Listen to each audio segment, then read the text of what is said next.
As always, guys, 8 high upside players that you can plug and play going into week 12 of the fantasy football season. Maybe you had some players underperform in these Thursday slate games, or maybe even the first Black Friday game. I'm bringing you players that you can plug and play that can give you that extra oomph going into the week. And before we get into it, I just want to say I hope you guys had a happy Thanksgiving, spent some time with some family. And when you're looking at those leftovers, saying, you know what? I'm going to have a little bit extra piece of turkey, a little bit, another scoop of mac and cheese for Badaki. We appreciate each and every one of you. Let's get straight to the 8 high upside players. My first high upside player coming into week 12 is the only running back on the list coming into this week, and that is Kareem Hunt. He is going against the Denver Broncos, and of course, the Denver Broncos do give up the most points to the running back position. And when you look at the last previous, 6 to 12 or 6 to 7 weeks, 6 to 12, well, 12 weeks we have been playing, but 6 weeks, you can see he has scored a touchdown in the last 5 out of 6 weeks. We have seen the last touchdown he scored was against the Baltimore Ravens here. He does find the end zone. He is clearly favored in the end zone when he does get into that red zone area over Jerome Ford. Jerome Ford does all the work, gets there. Sometimes he does find the end zone, but most of the time it is Kareem Hunt here. And when you look at a safe floor, when you think of a safe floor and a high upside player, this is the type of play that I'm thinking for at the running back position. And yes, you're probably having a James Conner who has been coming back from injury and has been a little bit inconsistent. Maybe you have someone like a Miles Sanders that you drafted and you still can't trust. Whatever the case may be, Kareem Hunt does have a safe floor, and that's exactly what you want to do here and want to plug and play as this week coming in. Once again, playing at Denver, who currently give up the most points to the running back position. I will agree, DTR is not the best person that you want to rely on to get the ball down the field, but this is one of the worst offenses on the ground, defense, on the ground versus the running back. And if they get the ball rolling, which we all know that the Browns teams can do, whether it's Jerome Ford or Kareem Hunt, one of these guys or either both of these guys could find the end zone. So start Kareem Hunt if you need a high upside play. My second high upside player, 2 players at this position, at the tight end position, and that is Isaiah Likely. He is coming into a good opportunity here now that Mark Andrews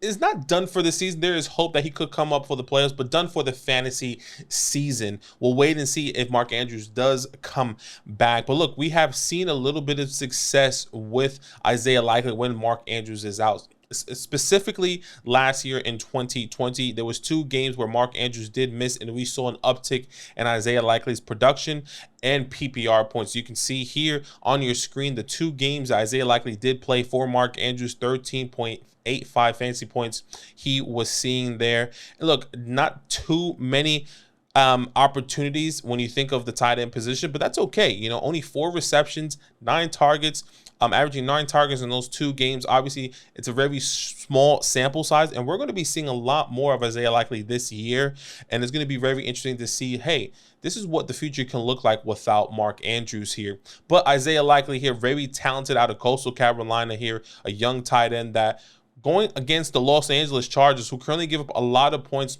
to specifically the wide receiver room. But what we do know is that they also struggle in almost every single position here when you really think of this defense. So expect this team to move, specifically the Ravens, to move the ball down the field, and he is going to be targeting his tight ends, his wide receivers, and even his running backs. I expect Isaiah Likely to have a high upside play if you need a tight end going into week 12. My second high upside tight end coming into this week, going back to Cleveland, and that is David Njoku. Yes, David Njoku, I know doesn't sound sexy, especially with DTR under center, but when you think of the opportunities and what we've seen for the last, after the bye week from week 6 to 11, he has been the tight end 8 since week 5, and you look at it, averaging 11.8 fantasy points per game, whether that is with Deshaun Watson or DTR. Specifically with DTR, you can see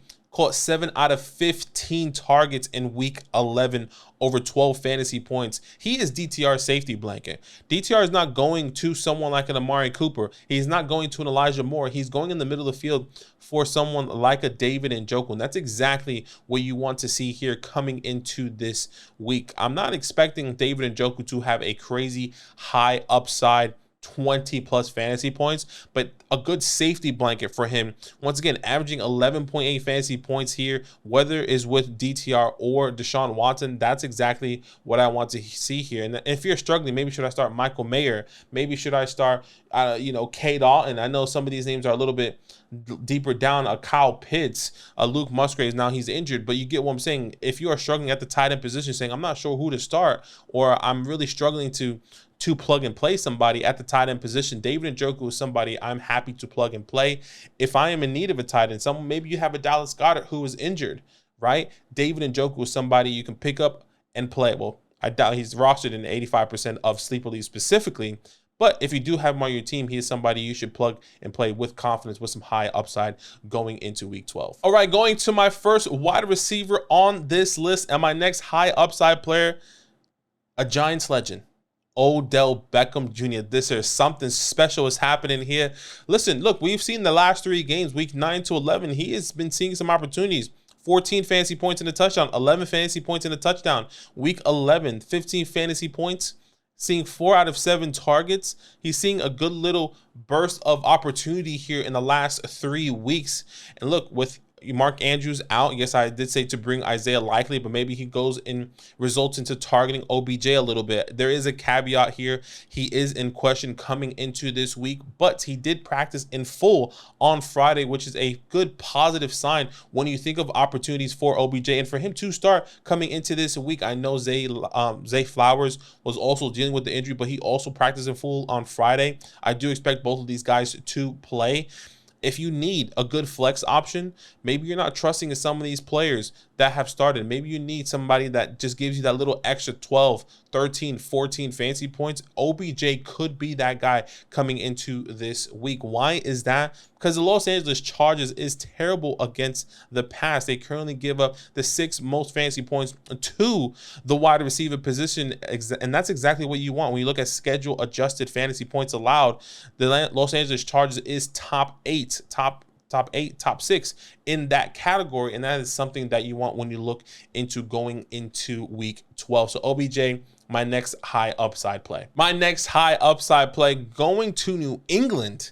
That is Pop Douglas. Demario Douglas is a next high upside play for me here, coming off a bye week, going against my beloved New York Football Giants, where I need Pop Douglas to pop off because I'm trying to get a top 2 pick. Come home, Caleb. Come home, Drake. I don't care either one. I need you, and I need the New England Patriots to win. But despite all that, this is a good opportunity for Pop Douglas to bounce back coming off a bye week. Same thing with Mac Jones going against my beloved Giants, who currently give up the 7th most points to the wide receiver position here. We are struggling with injuries. Dexter Lawrence could be missing some time, which is going to give a lot more time for someone like a Mac Jones to throw the ball to Demario Douglas. And we've seen the last 4 weeks, Demario Douglas has been finding a rhythm here and been becoming the #1 wide receiver on this offense. Obviously, they lost Kendrick Bourne to a torn ACL, and he has been seeing a good opportunity here from weeks 7, 11 fantasy points. Week 8 goes down to 7 points, but 6 targets, 7 targets, 7 targets, 9 targets, 10 fantasy points, 14 fantasy points. That is the type of opportunity that you are hoping and believing for when you look at someone like a Demario Douglas, who is coming out of Liberty, a very small college, that he can get an opportunity here coming into the fantasy season. And if you do need a high upside flex, once again, dealing with injuries, maybe some of these players aren't going to play, or maybe you didn't, your players underperform on that Thursday or Black Friday game.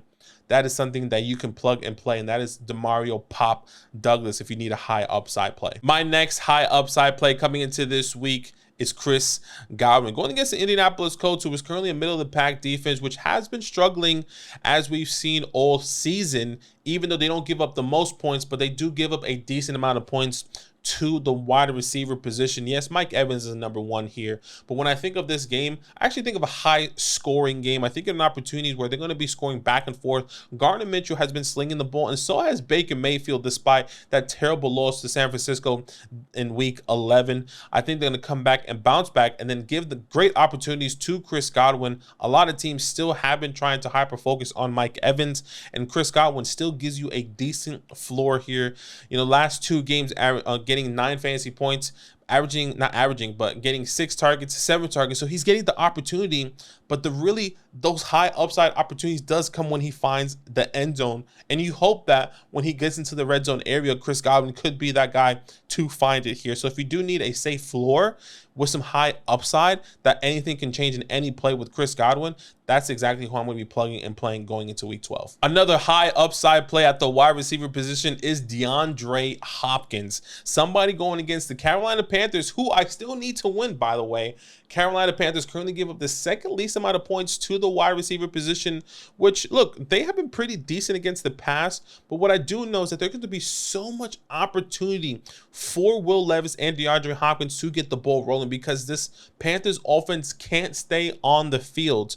And when they get off the field, you're going to expect Will Levis and DeAndre Hopkins to take those bomb shots. And that's exactly what we've seen with Will Levis and DeAndre Hopkins. He loves to take the opportunity to shoot the ball down the field and give DeAndre Hopkins that 50-50 chance. And that's exactly, I can guarantee you that there's going to be at least 2 to 4 opportunities for Will Levis and DeAndre Hopkins to get a connection for over 40 yards. And that's exactly what I want to see here. Look, the last 4 games for DeAndre Hopkins, he's only seen 1 game under double-digit fantasy points, and that was last week against Tampa Bay. But he did get 9 targets, his second highest target share with Will Levis there. But look, going against Carolina, yes, they do give up the second least amount of fantasy points, but I'm still believing in DeAndre Hopkins and that talent and Will Levis to get the ball down to DeAndre Hopkins. So if you do need a high upside play, DeAndre Hopkins is somebody I will plug and play. My last high upside player that you can plug and play going into week 12 of the fantasy football season, one of my favorite players coming into this week actually, and that is Deontay Johnson, just purely based off the opportunity and the excitement that, you know, all due respect, with Matt Canada no longer being with the team here, I do expect a good wide range of opportunity for every single player. I hope maybe Kenny Pickett is unlocked. I mean, obviously, we know Deontay Johnson has always been someone that can be a little bit inconsistent, but when he does get the ball and targets, he has been somebody that you can plug and play. I'm excited for George Pickens. I'm excited for Jaylen Warren. Pat Freiermuth now opening up, coming back onto the field. Deontay Johnson is somebody that I know with the safety blanket is going to get the opportunities, and you are considering maybe sitting him. I personally encourage you to start him if with some high upside opportunity. We have seen him. There's only 1 game he's had under 4 targets, and that was against Green Bay with Jair Alexander going up against him, where they definitely did struggle, no, without a doubt. Especially last week, specifically in week 11 against Cleveland, caught 2 out of 8 targets. And I think that is something that we need to take to account there, because he is still getting the opportunity. And going against one of the worst, or technically best defense going against fantasy wide receivers in Cleveland, you have to take into consideration that now this is going to be a divisional game, a game that a must-win game as well. I know Jake Browning is going to play, and I think that's another big caveat here. Jake Browning is going to play, and there's going to be more opportunities for the Steelers to actually be on the field. I would actually say the Steelers are going to have more prime opportunity and more time of possession when you think of, you know, this offense. You think of the Cincinnati Bengals offense, because they have been struggling. In my opinion, they're going to struggle with Jake Browning. And maybe I might have my foot in my mouth after this take, but I do believe Deontay Johnson is going to be a high upside play. Somebody going to say, wow, I cannot wait till he gets, you know, those 9 targets, catching 8 out of 9 targets for, you know, I don't know, 110 yards, and he's scoring over 15, 16, 17 fantasy points. That is the type of upside play that Deontay Johnson can bring. And I understand you are probably questioning what you should do, who you should bring, or if you should start Deontay Johnson. I'm telling you, starting with confidence, even with a questionable quarterback and someone like Kenny Pickett, in my personal opinion. So hopefully those are some high upside players that can help you going into week 12 of the fantasy football season. Guys, once again, I hope you had a happy Thanksgiving. I hope you spend time with some family. Good luck going into week 12. And as always, it's all up. Now that those idiots are done talking, who needs some rankings? Hell yeah, I need some rankings. Then use promo code LAND, L-A-N-D, for 30% off any membership at flockfantasy.com. Oh. It's so easy, even your grandma could scan that QR code right there.